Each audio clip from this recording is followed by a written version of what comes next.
কি বলবো, আর কিছু বলার নেই, বুঝেছো? আমার শরীরটা খুব খারাপ আজকে, হচ্ছে দুদিন ধরে ভীষণ পরিমাণে শরীরটা আমার খারাপ। তো আমি বড়মশাইকে বলেছি কি, যে আমার কিছু খেতে ইচ্ছা করছে, সন্ধ্যাবেলার টাইমটা হলে কিন্তু কিছু খেতে ইচ্ছা করে সবারই, তাই না? তো বড়মশাইকে বলেছি কিছু নিয়ে আসবে। বড়মশাই কি করেছে দেখো, দেখবে অবস্থা দেখো আমার বড়মশাইয়ের।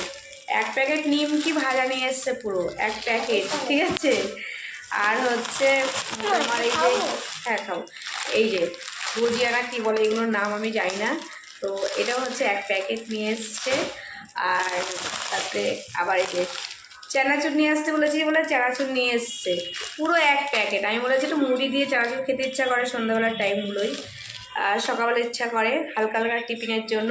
তো বড়মশাইকে বলেছি, বলে বড়মশাই কী অবস্থা করেছে দেখো, পুরো পুরো একদম পুরো প্যাকেট শুদ্ধ শুদ্ধ নিয়ে চলে এসেছে। আমি বলেছি অল্প অল্প নিয়ে আসবে, বড়মশাই একটা প্যাকেট ধরে নিয়ে চলে এসেছে। এনে বলছে কি নাও তুমি খাও, সারাদিন ধরে খাও, ভাত খেতে হবে না, এগুলো খাও। তো তোমাদের বড়মশাই কীরকম করে বলো তো, অল্প আনতে বললে এত এত এনে দেয়।